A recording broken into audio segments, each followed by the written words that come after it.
So just before I start, now that I should have said this before the recording started, but can you see my screen okay without any little black splotches on it and stuff? Okay, great. Because sometimes I notice that those kind of seem to be getting in the way, and then I can't see the people. Okay, still, if anything happens and you can't see something, please let us know and we will be able to address it. Okay, so welcome everyone to our first session, information session on the Masters of Education and Mathematics Education. My name is Dr. Cynthia Nicol, and I will start you off on giving you some ideas and program information about this exciting program that we have. But first, let me just acknowledge here that I am currently on the traditional and ancestral unceded territories of the Hunkaminam speaking people. And I'm right on the Fraser River, right where the North Arm and the South Arm split and go around what's now called Richmond and then meet again in the Pacific Ocean. And I say traditional to acknowledge that the land was traditionally occupied by the Hunkaminam speaking people, ancestral to recognize that the land and its teachings are handed down from generation to generation and how language is embedded in the land. And also to acknowledge the unceded aspect to it, where the land has been stolen and taken and is now called BC. So I hope that with this kind of acknowledgement, it helps us reflect on taking better care of the land, especially now with the climate change conferences and all of our concern about climate change. And with that, also thinking about how we can better take care of each other. So I think mathematics plays a role in that, even though it might seem like it doesn't. I want to also mention that this program is offered through the University of British Columbia, which sits on the traditional unceded territory of the Musqueam people. And although we're not physically there right now, the program is developed through UBC, which is situated on this land. And I want to also just acknowledge each of you for attending live like this. And for those of you who will be listening later to this information session, thank you for taking the time to join us and learn more about this exciting program. And, just, I guess, for thinking more about how you can, think and extend your own professional development related to mathematics teaching and learning. So we have an agenda. So first of all, we'll just do a few introductions. Maybe we can introduce ourselves in the chat as well. And then we'll have a bit of information around the program and its background, its philosophy and kind of the theme. I'll talk a little bit about the schedule over the 7 terms, the 2 years or so that it's offered. We'll hear from a couple people who will be joining us from this year's cohort.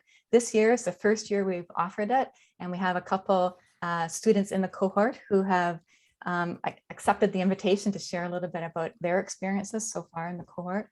And then we'll talk about the application process and have some time for Q&A. We're hoping to end around 5 o'clock. So we'll try to keep ourselves to that schedule. So first up, as I mentioned, my name is Cynthia Nicol. I'm in the Department of Curriculum and Pedagogy in the Faculty of Education at UBC. And I hold, I'll just share this. I hold the David Robitaille Chair in Mathematics and Science Education. And I have this website, which can give you some ideas about some of the work that I'm currently doing related to community-based STEM education and culturally responsive education, both in communities outside the lower mainland of Vancouver, so rural and remote, and also in communities like Northeast Kenya, where I worked to help set up a teacher education program in the Dadaab refugee camp. So my work really focuses around community and thinking about math and community. And I have another website, this one called the Indigenous Math Network. And this one, you can also find some more information about some of the work that we're currently doing in this area. And this really cool project we have going on right now, which is called Beadwork and Mathwork, where we're learning to bead with Anishinaabe beader artist Nicol Williams, and we're looking and exploring the mathematics of beading. It is just so much fun. So I'm hoping that maybe some of that will help us think about the program and your interests and how we can make this a really exciting program, drawing upon some of that work. So that is me. Yvette, do you want to introduce yourself? Hi, everyone. My name is Yvette Kharoubeh, and I'm the Senior Program Assistant for this program, which means I will be processing your applications. And then if you become a student, I'm the person who would be registering you in your courses. So I will be presenting after Cynthia on the admissions and application process. Thank you. Great. Thanks, Yvette. And we have a few people attending. If you'd like, you could just put in the chat.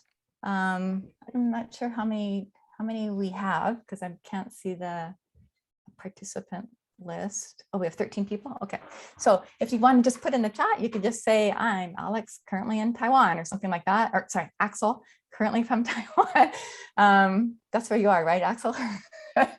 Yes, yes. Okay, good, thank you. So maybe stick that in the chat and then we can kind of just see where people are and get a sense of where your questions might be coming from and what time period you're in between Taiwan and Mission and Vancouver. But it's nice to see enough people here that we have a bit of an audience. Okay, so let me just give you kind of a quick overview or summary of the program. It's virtually, it's located, sorry, the location is virtual. Everything is online. It'll start in September in 2022. The program length is 2 years plus 1 term. You can finish a little sooner than that if you like, but the payment goes over 2 years and 1 term, and Yvette will talk a little bit more about that. It is totally online with some optional Zoom meetings that we have that are kind of live and give us an opportunity as a cohort to come together and meet each other and share ideas. Those are recorded and then put up in our Canvas shell. It's the program itself is designed for practicing teachers like yourselves, community educators, educational administrators, people interested in education and mathematics. And with the theme of connecting math, community, and culture, I think it draws upon a kind of a nice diverse group. It's open to everybody who's interested in thinking about education across disciplines and grade levels. And you do not need, repeat, you do not need a degree in math or science to apply to this program. Okay, that's not a requirement. So a little bit about here, just thinking about why UBC, like why would you want to study at UBC? Because UBC is one of the top universities in the world for teacher education and also for a graduate program. We've offered this program or graduate programs like this for more than 30 years. And we have students in masters who have graduated from masters and doctoral programs who are now teachers or academics in the Lower Mainland, BC, Canada, and internationally. So we've got a great, amazing track record. And this particular cohort that's offered online is designed to try to meet the needs of people who are outside the Lower Mainland. So people in remote and rural communities of BC, people who like Ayaneth, who's in Mission, who it would take a number of hours for you to drive from all the way from Mission to UBC to attend some courses face-to-face on campus. So it's an opportunity to kind of expand, be able to reach people who would like to have some professional development and engage in with thinking about with others about mathematics, and try to provide key topics that are of key interest to professionals in the field. So I think after COVID, though, there might be more graduate programs in math education now, but when we started this 2 years ago with our first cohort, we were one of the few that offered this. So anyways, we have now some amazing experience that we have after this first year, and we're certainly ready to invite you to apply and be a part of our second cohort. The philosophy of the cohort is guided by these principles, which I use a lot in my work and in my research and in my teaching.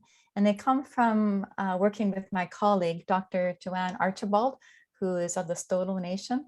And she wrote a book called Indigenous Storywork, Educating the Heart and the Mind and the Body. And these are some of her storywork principles.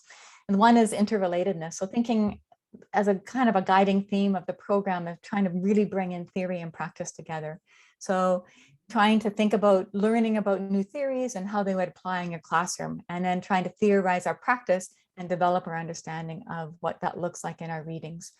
Relationships is all about building these relationships together as a cohort, trying to think about our own community and our own cultures and our context, but doing that in a way that connects us, which this online cohort does a beautiful job of. Trying to think about respect in terms of this critical engagement with both the readings and our own understanding of our practice and our professional development as math educators.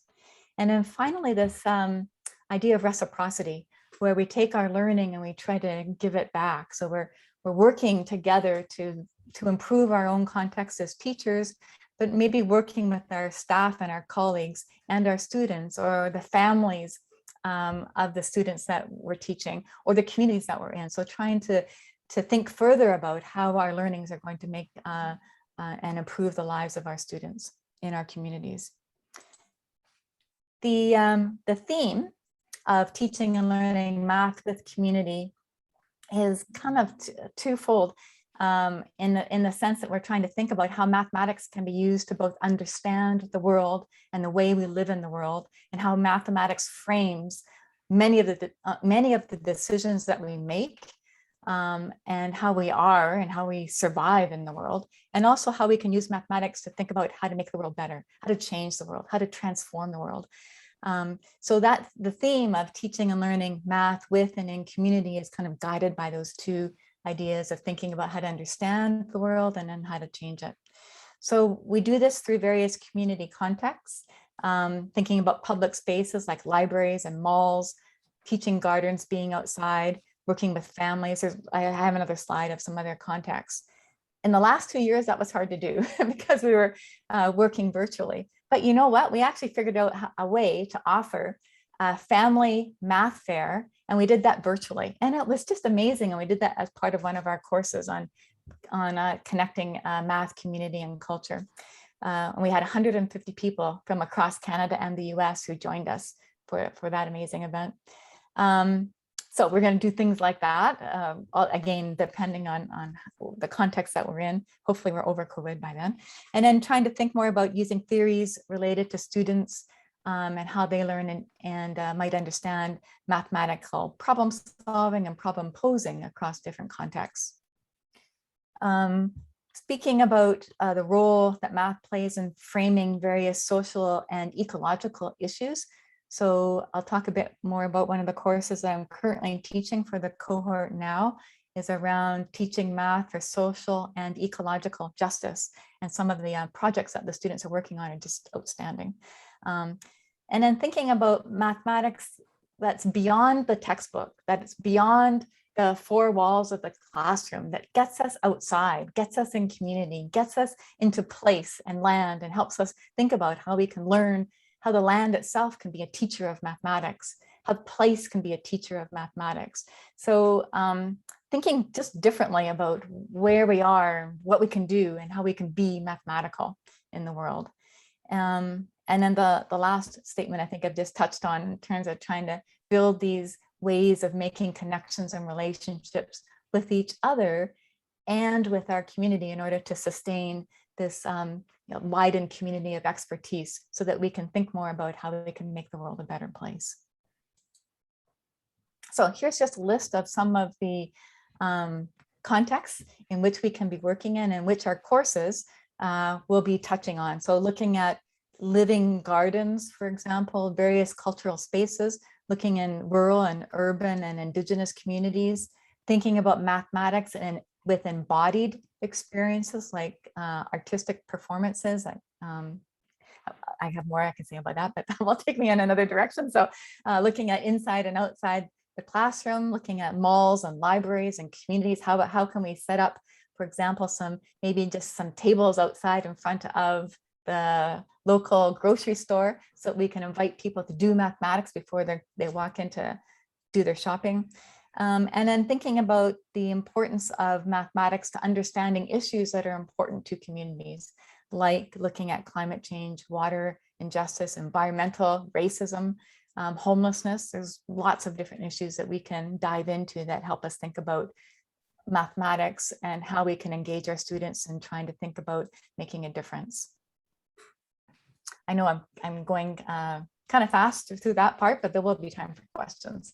So here I've just laid out for you the program over 2 years and 1 term. Okay, so altogether 7 terms. So each year has 3 terms. So 3 + 3 + 1, 7. So we start off with a course which is an introduction to curriculum, and it's an amazing course. It will be taught by Tim Waddington, who does an excellent, he works on looking at global issues and thinking about curriculum. So we'll start off with that course. We'll then move to a course on connecting math, community, and culture, math education and community.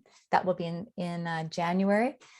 In March or so, there will be a course on research methodologies taught by Oksana, who is an amazing instructor who's done a lot of work online and teaching research methods. And you'll learn how to conduct a lit review, how to learn to read research and how to use that research to be able to convince others about various kinds of practices and have those arguments grounded in research. And then a course on teaching children mathematics. So we're going to do 2 courses, one focused on children and one focused on youth, and looking at how and the ways in which children learn mathematics. And then you have a choice of an elective that you can choose in that year 1. So it's a kind of a full first year, but you'll see that the next year, a little bit, like one last option there. So the next term starting in September in 2023 is this course, Social and Ecological Justice, which is the course I'm currently teaching with our cohort now. And some of the projects in this course are amazing. Some students are working on looking at food waste and fast fashion, looking at the price of food in rural communities and northern rural communities, looking at climate change and polar ice, homelessness, affordable housing. Those are just some of the topics that people are starting in that. So you can just see the range and the diversity of the opportunities there. The next course is Education EDCP 553, and that's teaching youth mathematics. And that's, again, a course that looks at probably grades 5, 6 up to high school. And then we have a course on teacher research. So learning to take your own classroom as kind of a research lab and learning to be an inquiring teacher. So how you can learn from your practice to improve your practice. And then finally, you have another elective, A or B, that you can do in that 2nd year. Okay. Now your final term is this graduating paper, which again is optional. So you can choose to do a paper, which would be a project that you decide on and that you can pursue however you would like. Or you can choose to take another 500 level course. That's up to you. So, and you can finish a little earlier than this term implies here. So you could finish before September if you wanted to work on your project a little bit earlier than that. But the idea, though, is still 7 terms. You would still need to pay up to the end of December. Okay, last slide, and then I'll let Yvette take us on to thinking about the application process. But thinking about your electives, there are lots of opportunities for electives. You could come to UBC and take an elective face-to-face if you like, but it's not required. But you can find a number of different courses that are online, and they can be taken through this Western Dean's Agreement or other options here, where you can take the course and your tuition through UBC will pay for the course. You don't need to pay any extra for it. It'll just be covered under your UBC tuition. Okay, so that gives you some background in the focus, the theme, the kinds of courses you would take. And now I'm going to stop sharing my screen so that Yvette can share hers, and she'll talk a little bit more about the application process.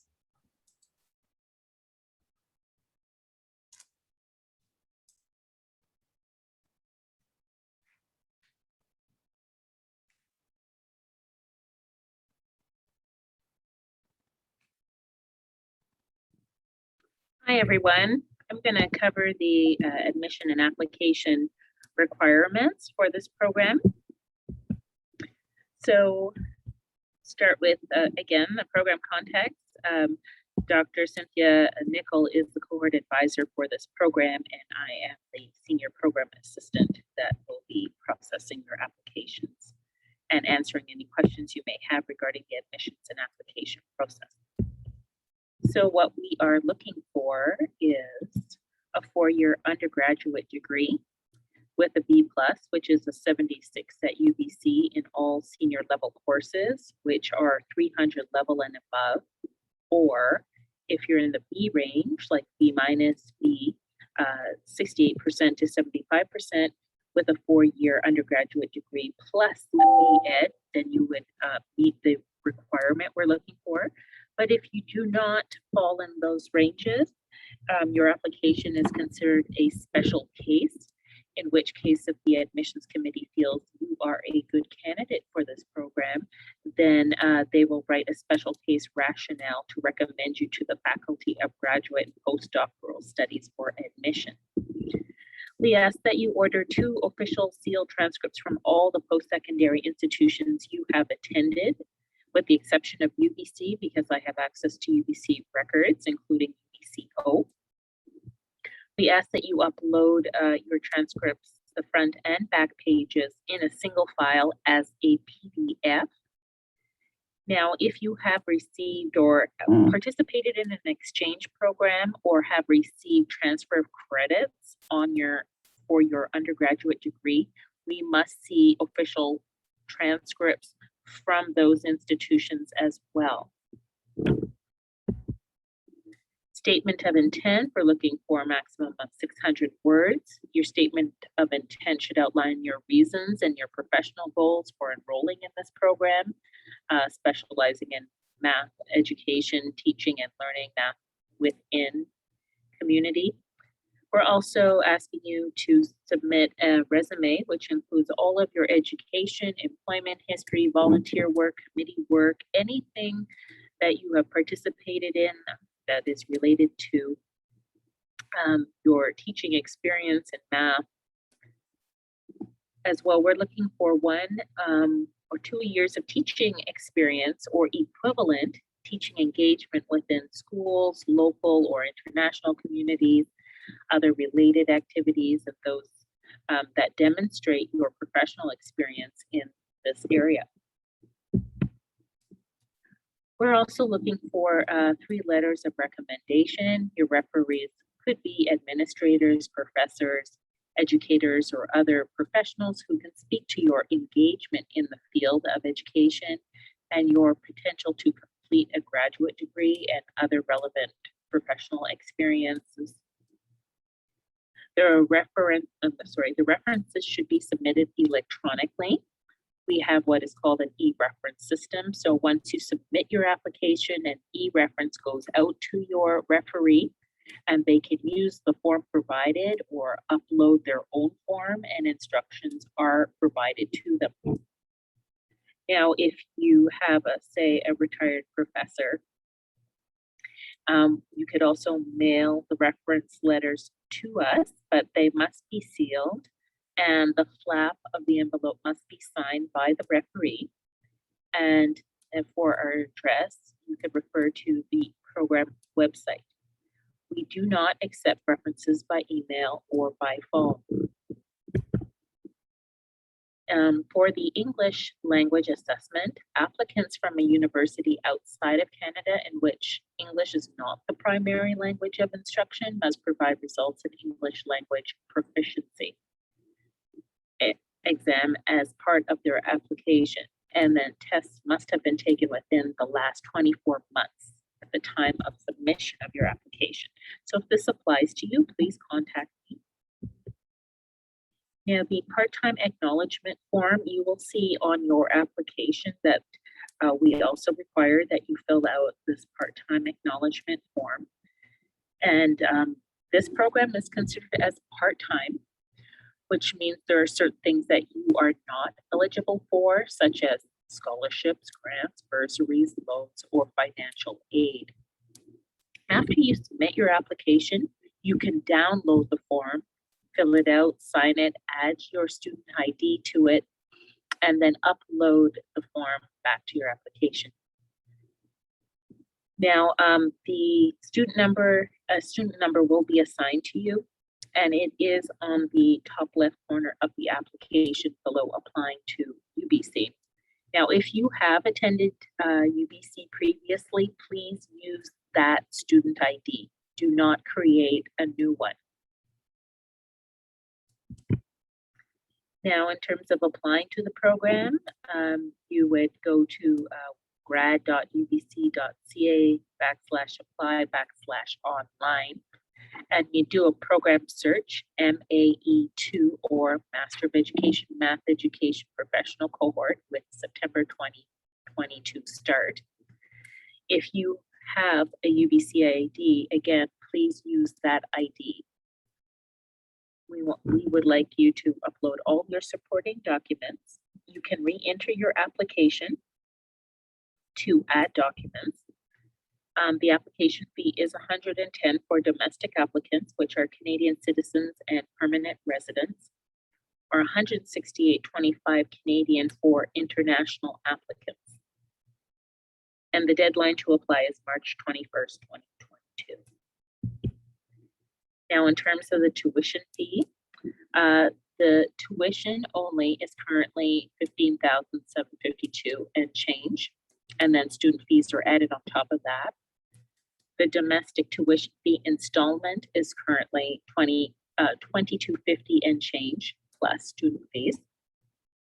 The international program tuition cost is at $16,697 and change Canadian plus student fees.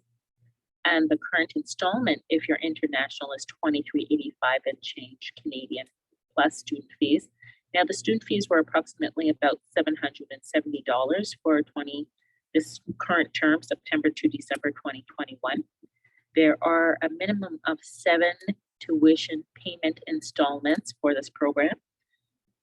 And again, there's 3 terms per year. So there will be 3 payments, one for September, one for January, and one for May.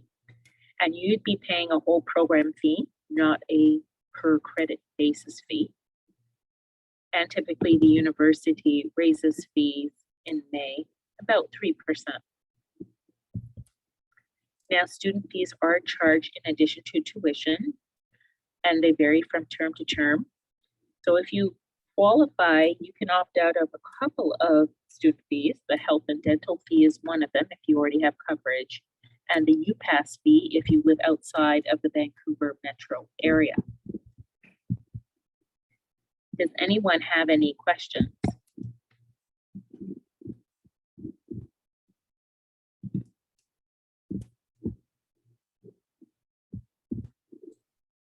Thanks, Yvette.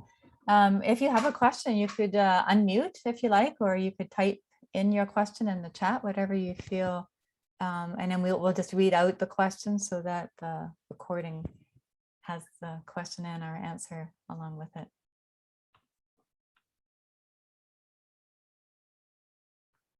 We explained everything so well. You have no questions. I'll ask one super quick because my kids are starting to show up. Okay. What's the cohort size typically, and what's your typical like competitiveness acceptance rate? Well, we've only had one so far. And we don't want to, we're accepting around 25. That will be the number. We don't want it too large, because if it's too large, then it's difficult to give the attention that is needed for an online environment. But we need enough to be able to make it run. So we're looking like around 25. This year we have 27 or so. And it was not everybody who applied was able to make it. It's in, is that the way to say that? It was accepted. That's the better way to say that. Not everybody who applied was accepted. But as Yvette said, there are special cases so that if you find that your undergrad marks aren't as strong as was listed on that slide, then we can make special cases to those who also have strengths in other areas like professional development or leadership in the field. And so I can make and write a special case if I see evidence of that in the application. Yeah, does that answer your question? Yeah, that's perfect. Thank you. Okay, thanks for asking that. Cynthia, I have a brief question for you about one of the courses. So it's not an admissions question. I can wait till I can ask a question later if anybody has admissions related questions. Yeah, I do have a question. Hi, Cynthia.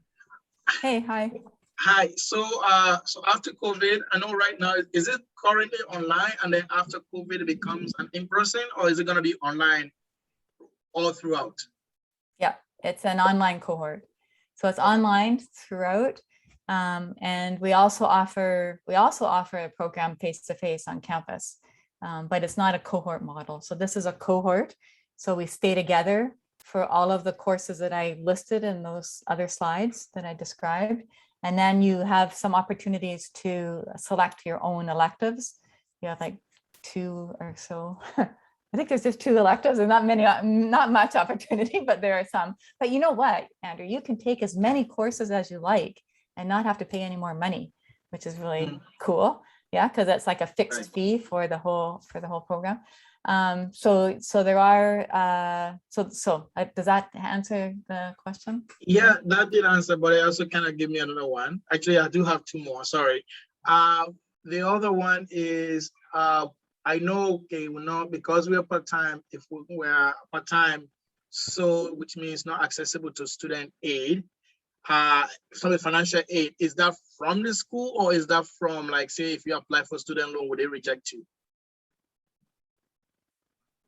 I don't know, Yvette, do you have an answer to that? I know you can't, if it's UBC scholarship wise, doesn't you offer- can't, but Yeah. sorry. UBC Yvette. does not offer financial aid for part-time master's program.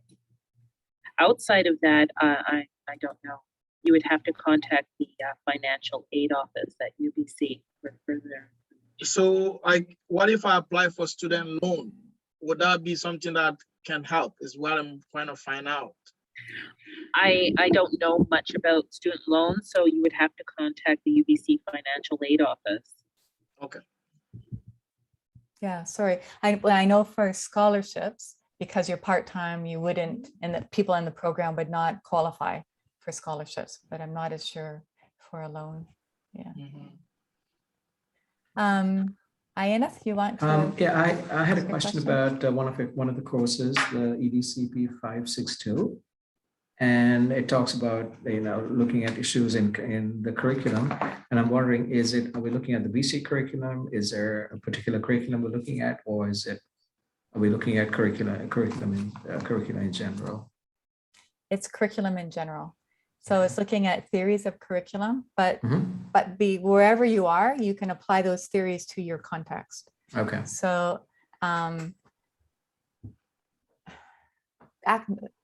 Axel, right, sorry. So Axel would apply them in Taiwan. Right, Axel? Yes, yeah. Okay. You got the name and the country. You're just nailing it. What did I say wrong before? I said, oh, no. Just Alex, but that's basically, I Alex, get that okay. every I single shouldn't day. be So thinking that's about not Axel. Don't worry. Okay, so Axel would be thinking about the theories in his context of Taiwan, and or maybe you're using the IB, you're using the IB curriculum, so maybe you would use it in the context of IB. So it's whatever context you're in. So we try to make the questions that you're kind of discussing as you read the articles applicable to the situation that you're in. Okay, thanks. Yeah. So I see that Jessica has joined us. So thank you, Jessica. Jessica is a student in our current cohort, and she has kindly agreed and accepted the invitation to just share a little bit about her experience so far, and maybe answer any other questions you might have from a student to student. I mean, she's a teacher, but a student in the program kind of perspective. So Jessica, thank you for joining us. Hi, everyone. Yes, my name's Jessica. I originally chose this program because it's fully online. I'm from a small town in Trail, BC. It's a small rural town in the Kootenays. So for me, access to master's programs is very limited. The one thing I was worried about a little bit was going through a master's program alone.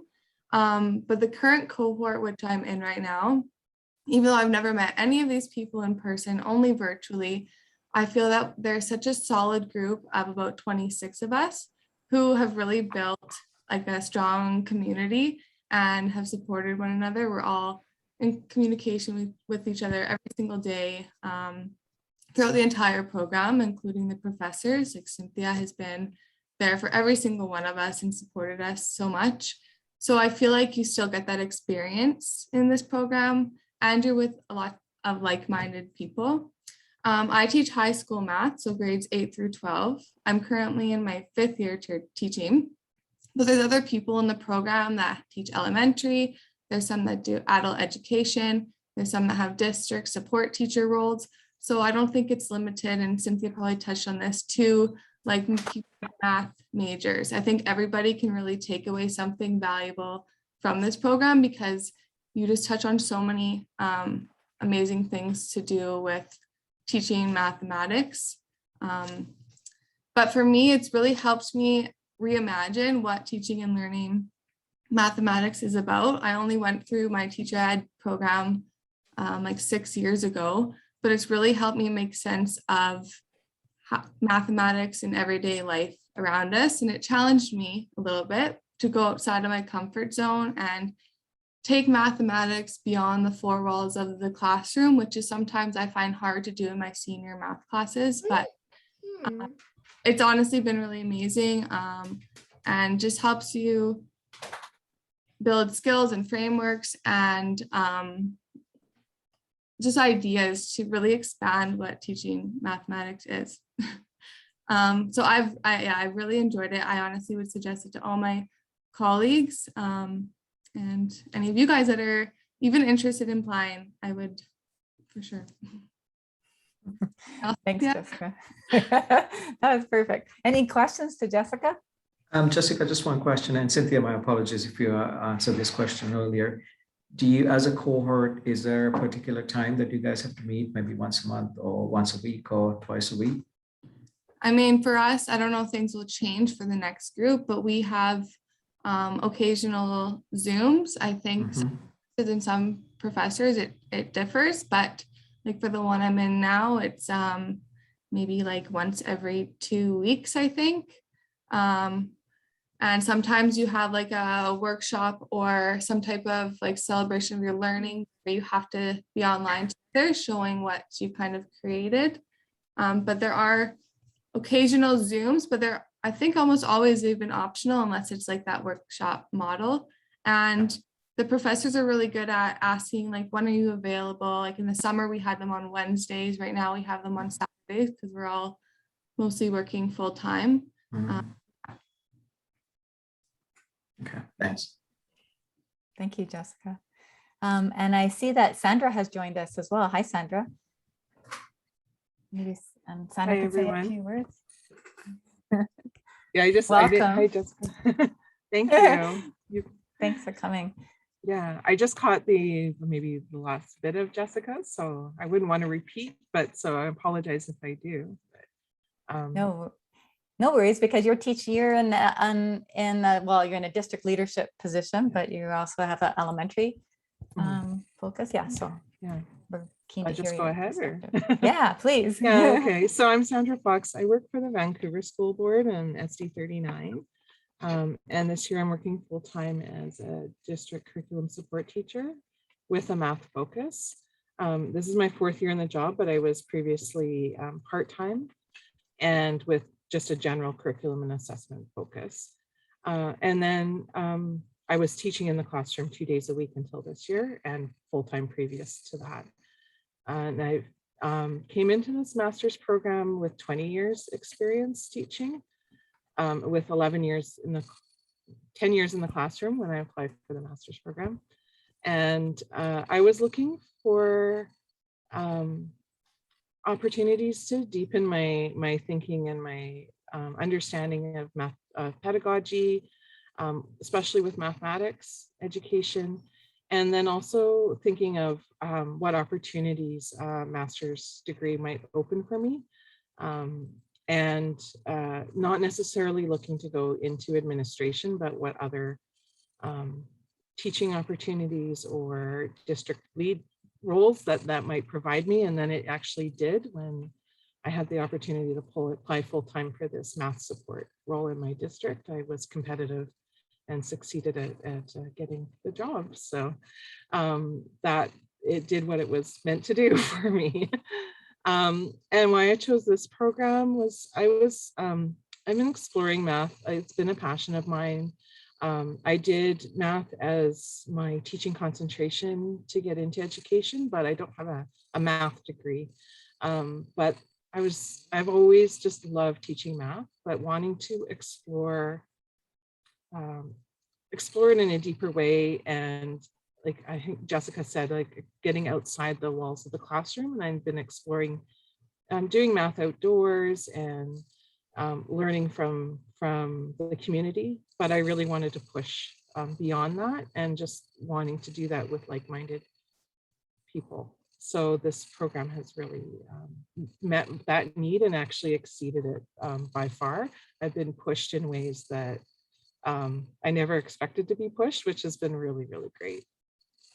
And with it being an online cohort, my weeks are in a district job. I work a lot of after school hours, providing workshops and support for teachers. So my weeks are different every week. So having it mostly asynchronous has been really great for me.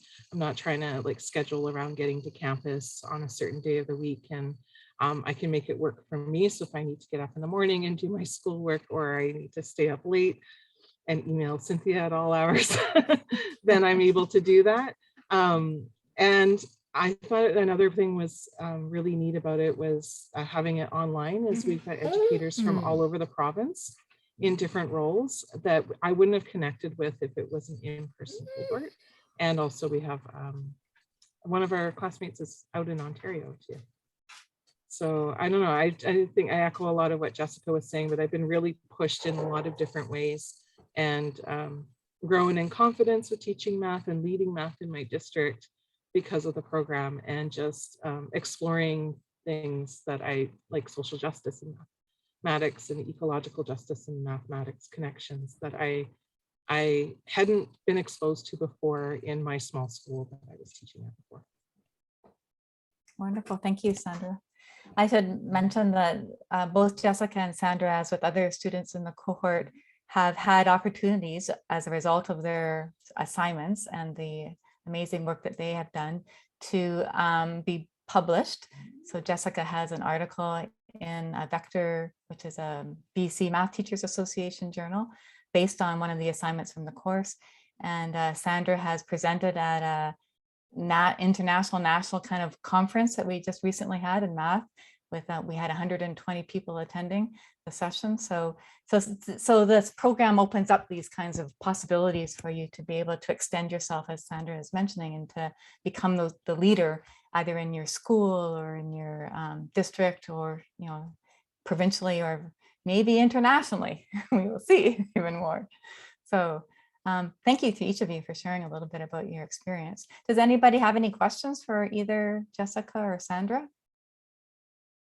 From student to student, potential student to current student? I think my kids are knocking on the door, so I'm going to have to run, but thank you so much for the Okay. session, Cynthia and Okay. Yvette, and thanks for sharing, Jessica and Sandra. Thank you, Axel. Look forward to your application. Bye. Have a great evening. Bye. Okay, I'll just check the chat. Okay, no.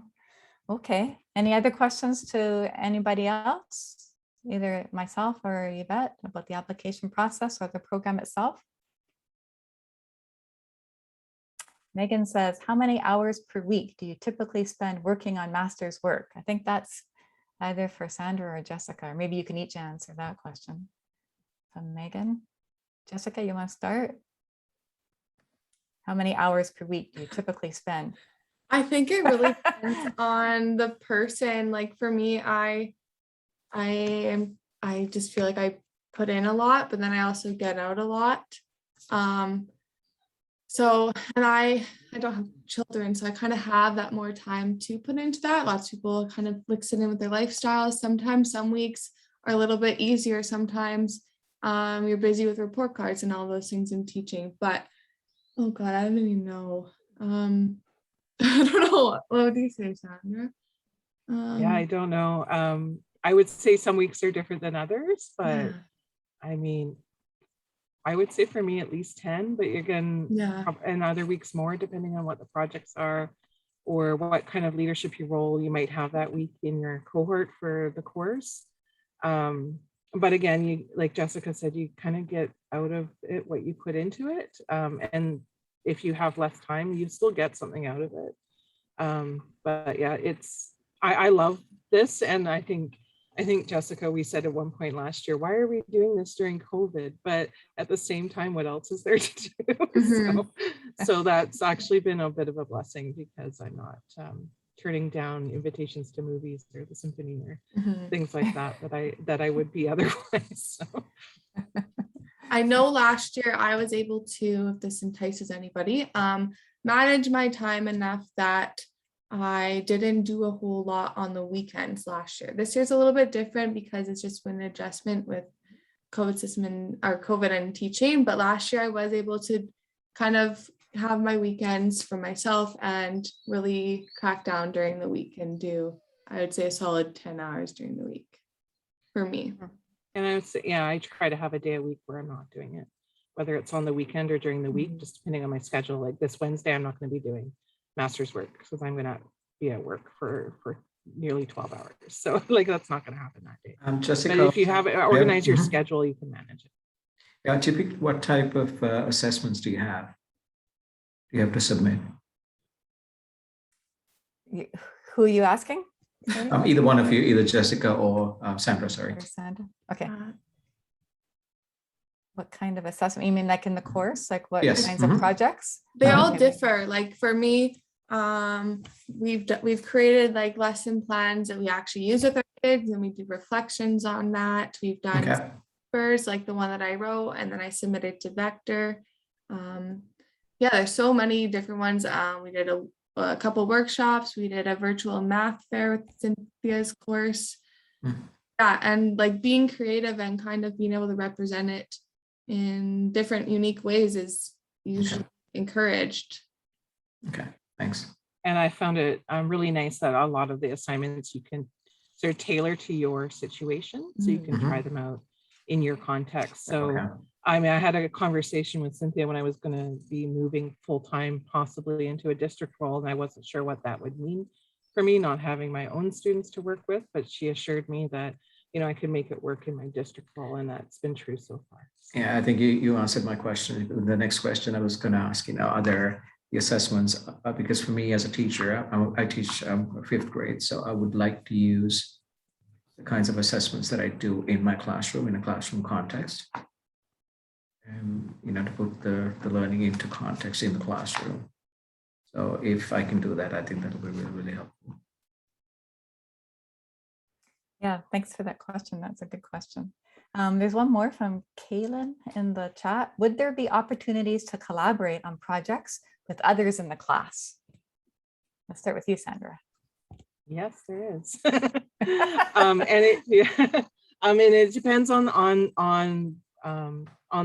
the course, but I think there's been opportunities in almost every course we've had to collaborate. Some of it has been you are in a team or a group, but other times you've been given a choice.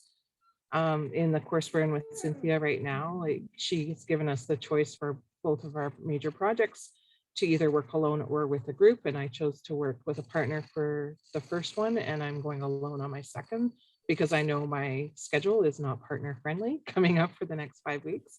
So there was that flexibility, but definitely you do get to have that opportunity to work with different people in the group, and I've really enjoyed having that chance to get different perspectives and work with high school teachers, or work with primary teachers as an intermediate teacher, or work with teachers from different districts, and just have that sharing of ideas and different perspectives. Great, thank you.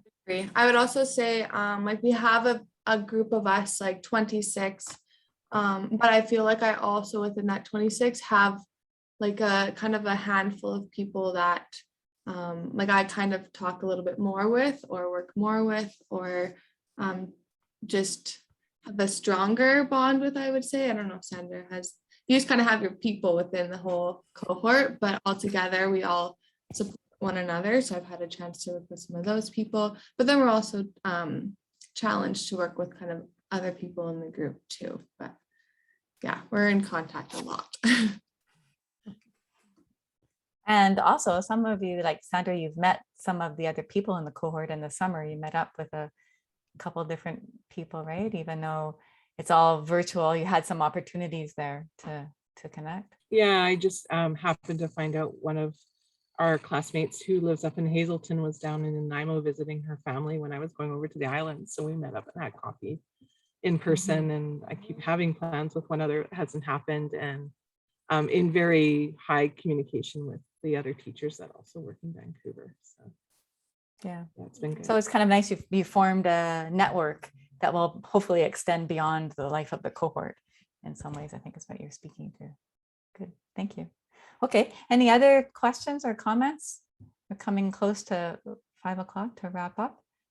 And if there are no others, then we can say goodbye and hope that you submit your application. And if you have any questions about the program itself and the theme and the courses, you can contact me.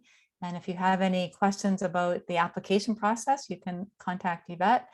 And if you have any questions about, student kind of oriented questions, maybe, I don't know, Jessica and Sandra, if you feel comfortable, people contacting you. If you do, you might be able to put your contact in the chat. I don't think that part isn't going to be recorded, so it would just be to the people who are attending, if you feel comfortable with that. And you can reach out and ask some questions that maybe you felt were hard to ask in this kind of more open recorded atmosphere. So I appreciate that there's interest in this. I'm just really enjoying teaching in it and trying to think of new ideas and new ways to engage in some of the readings and the work that we're doing. So it's been a learning journey for me as well. And I'm happy. I want to thank Jessica and Sandra for coming and sharing a little bit more and being able to answer some questions. And thank you to Yvette, who gave us the overview on the application process. And again, to each of you who joined us. Thank you. If there's no, I'll just hang around shortly in case you have any more questions, but otherwise, this will be recorded. It is recorded, I mean, and you'll be able to find it on the website.